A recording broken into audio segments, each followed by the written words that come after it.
If you guys are looking to connect with me even more than we already are, make sure you go follow my Twitter and my Instagram. Links are in the description. Any follows are greatly appreciated. What it do, what it does, YouTube? Deadboy back with another video. Today we're talking about post-scorer builds. All I ask is that you drop a like on the video for me, and we're going to talk about all these builds because you guys have been asking me a lot of questions. Let's go for like 2,000 likes. I know it sounds like a lot, but you guys have been going absolutely crazy with the like button. So if you could do that for me, that'd be great. Now, the first thing you have to talk about when you're talking about post scorers, or think about, I should say, is center or power forward. In past years, I would never, ever say even think about a power forward because they were trash. No disrespect to anybody that made one, but they were trash. This year, they have been buffed, and when I mean buffed, like they've been juiced up. The attributes they get are a lot better than the centers. And the badges they get for the most part are a lot better than the centers. Okay, and I'm not just talking post scores, I'm talking everything. Now, obviously, I already have my glass cleaner build, but you guys know I'm going to have more than one build. So let's get into these into these post scores. We'll start with centers.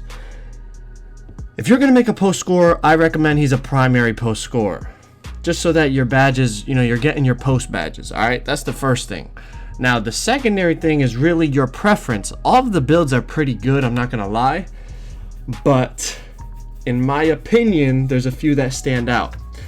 The first one that stands out, obviously, like I said, has to be a primary post scorer. The first one that stands out is the pure post for a few reasons. First of all, you're getting all your post badges Hall of Fame, and you're getting Hall of Fame brick walls, so you're going to be really effective in the pick and roll. All the centers this year, for the most part, get gold difficult shots, I'm pretty sure. I think they all get gold. Actually, no, not all of them. Most of them get gold, but the pure post gets gold, difficult, and relentless, which is big time. But check out these silver badges. You're getting silver dimer and silver hustle rebounder. That's big. You're also getting silver rim protector. And look at all these bronze badges. You're getting bronze defensive stopper, bronze free throw ace, bronze acrobat. All these little small details. These bronze badges are going to make a big difference. Another post build that I really like, as you guys know from last year, is the shot creating post score. You still get your 3 post badges Hall of Fame. But look at all these gold badges, man. Difficult, mid-range, Deadeye, tireless, the list goes on, relentless. The thing about this build is you still get that silver dimer, but your hustle rebounder is going to drop down to bronze. So it really depends on the game mode you're looking to play. If you're a 1v1 court player, I would recommend this build highly because hustle rebounder is not that important on the 1v1 court. But if you're looking to play Pro-Am or, even threes on the park, I like this build for the versatility. But you have to take into account the rebounding isn't going to be as good because of the hustle rebounder being dropped down to bronze. But you have to take that into consideration. A lot of you ask about the slashing post scorer. I think it's good, but it's just the shooting. Like, if you're a 1v1 court player, then absolutely this build makes a lot of sense. But, if you're looking to stretch the floor and stuff, then I don't know if this is the way you want to go. Outside of that, some of you ask about the two-way. It's not bad, but obviously your offensive attributes are going to get dropped down. And then the last one I would consider is the sharpshooting post score. It's decent, but it's not my favorite just because, I don't know. You get a lot of badges, silver and bronze, but you're not going to be as dominant in the post. Obviously, your post badges go down to gold. I would recommend, if I had to go with a center right now, I'd go with the pure post. But that's just me. Now, like I said, you might want to consider power forwards. Power forwards are great because look at these badges. Just watch. Let this load for a second. Watch the badges you get on a power forward this year for even any build really, but we're looking at post scores in particular right now. Let's go to the pure post. The first thing you'll notice right away, you're getting a Hall of Fame difficult shots. So your post fades, your hop shots, all those shots are going to be impacted heavily by what difficult shots you have. Hall of Fame, that's crazy. You're also getting gold tireless scorer, which obviously will help if you're playing Pro-Am or 3-on-3 where your stamina might be dropping low, or if you're going against a player who has bruiser and is dropping your stamina down. You also, on this build, you still get your dimer and hustle rebounder on silver. Free throw ace goes up to silver. And you get rim protector bronze. It's a decent defensive build. Not as good as the center in my opinion, but that difficult shots definitely makes up for it. But now look at the other build that I love, the shot creating post, right? You still get your difficult shots Hall of Fame, your post badges Hall of Fame, yada yada yada.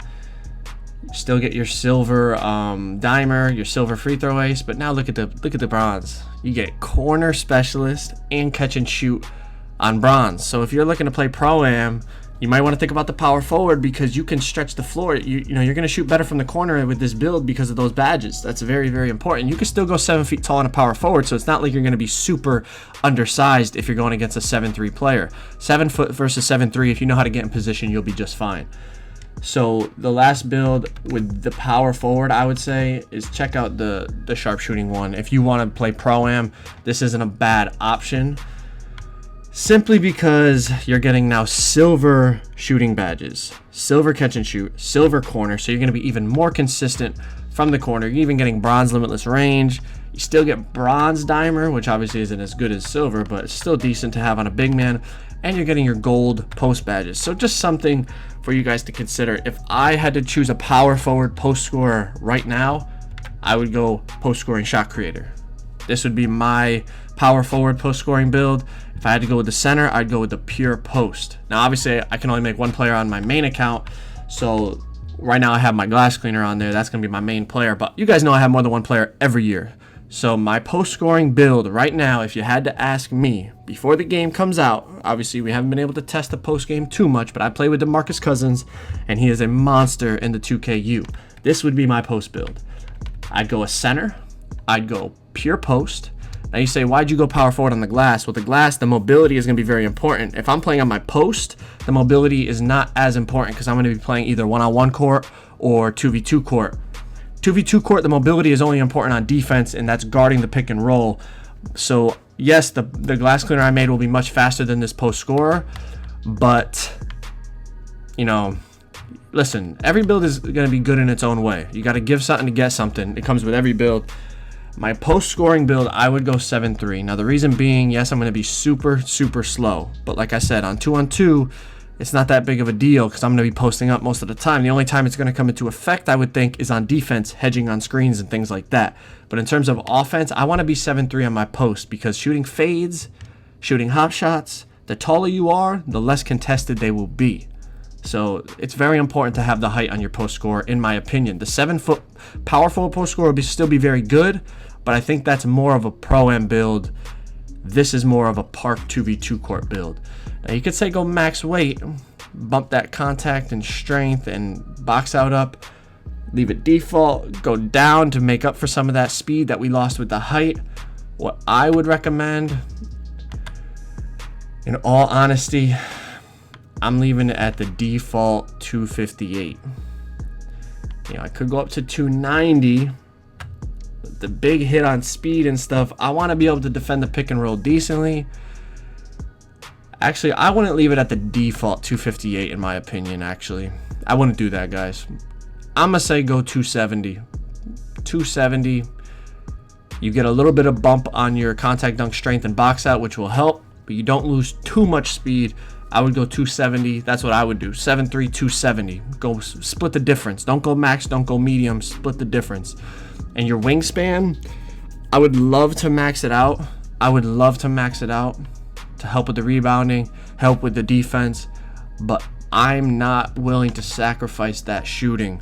94.9 inches is still very good. It's a medium wingspan on a 7'3" player. You're gonna have more wingspan than most players out there.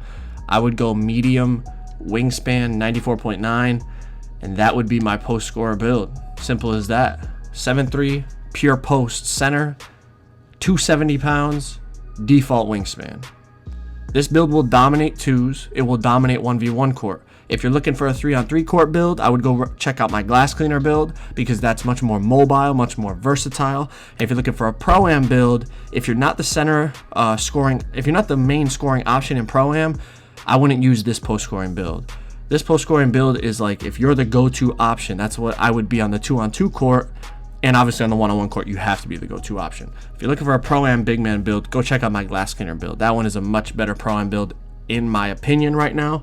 But that's going to wrap up this video. Hope you guys enjoyed. Make sure you drop a like before you leave, and I'm out.